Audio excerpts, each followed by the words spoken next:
I'm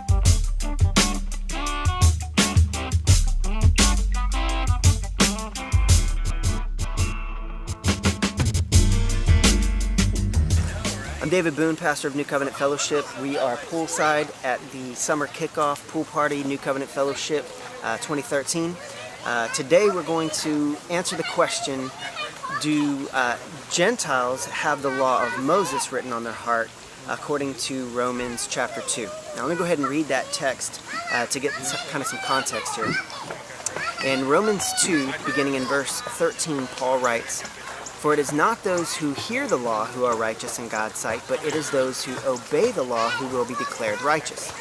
Indeed, when Gentiles who do not have the law do by nature things required by the law, they are a law for themselves, even though they do not have the law. They show that the requirements of the law are written on their hearts, their consciences also bearing witness, and their thoughts sometimes accusing, and at other times even defending them." So, just to get some context here, the way Paul is writing, he has an interlocutor in mind. In other words, an imaginary opponent, in this case, a Jew who is arguing that he is righteous and a part of the covenant community of God because of his ethnic lineage as a descendant from Abraham, Isaac, and Jacob, because of circumcision of the flesh, because of the fact that he has the law of Moses. And Paul's argument is that is not what makes one righteous, simply having the law. Obedience to the law is important, and just because you're circumcised, just because you are a Jew according to the flesh, doesn't mean you're necessarily a part of the new covenant community. And that's where Paul is going with this, is contrasting the old covenant with the new covenant. In fact, just to answer that question immediately, the immediate answer is no. I do not believe that the text is teaching that the law of Moses, at least in its entirety, and all of its particulars, the 600 plus commandments, is written on a Gentile's heart.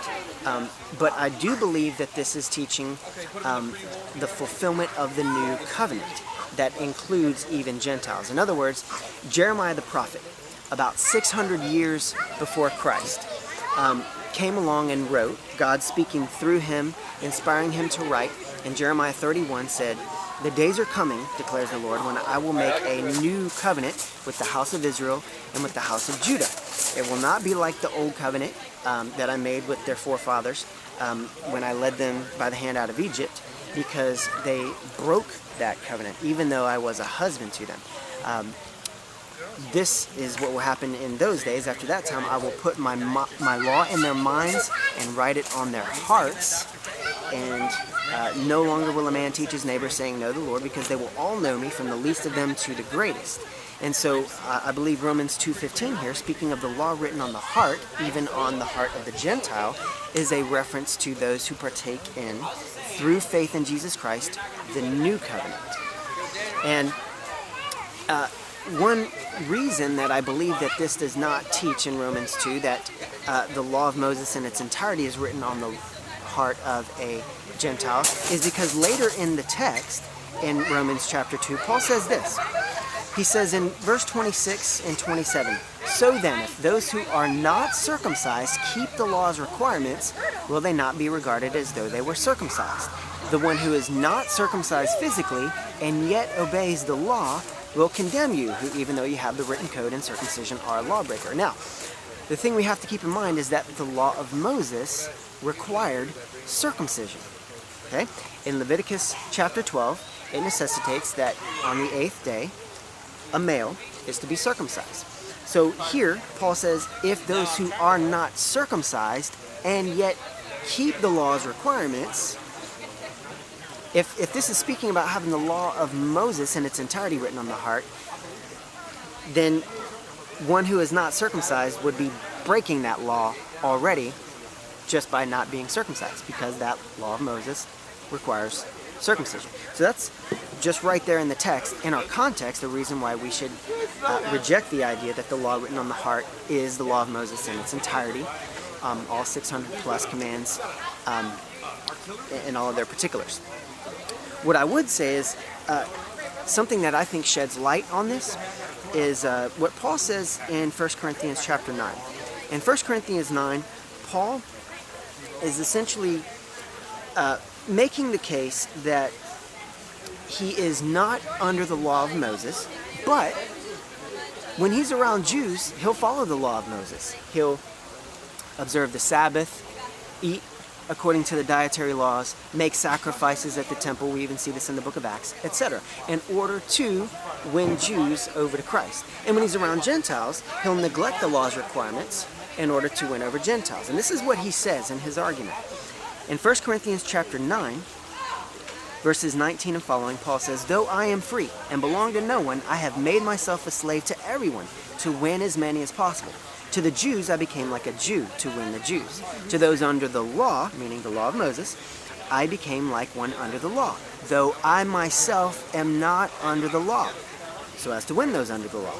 To those not having the law," meaning Gentiles, "I became like one not having the law, though I am not free from God's law, but am under Christ's law, so as to win those not having the law." So right there in the text, sounds like double talk. I am not under the law, and yet I am under God's law. I'm under Christ's law. So in other words, Paul, during this time of transition between the Old Covenant and the New Covenant, feels that he's no longer bound by the law of Moses, and he uses that liberty to exercise freedom in order to win Gentiles. And he says, I'm not bound by the law of Moses, but I am bound by the law of Christ. That is the law that I believe is written on the heart of both Jews and Gentiles in the New Covenant, those who have faith in Jesus Christ, the law of Christ. Now, what exactly does that mean?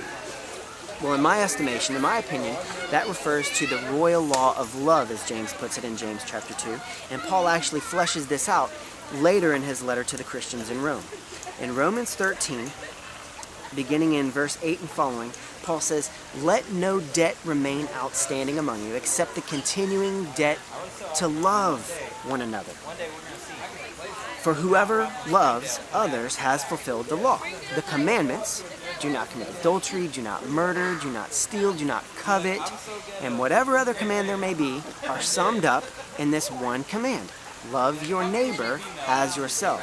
Love does no harm to a neighbor, therefore love is the fulfillment of the law."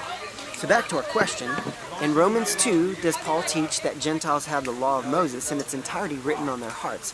No, I do not believe that is what Paul is teaching there. I believe that Paul is teaching that believers in the New Covenant, according to the New Covenant, have the law of God, the law of Christ written on their hearts, which is summed up in this one simple command, love your neighbor as yourself.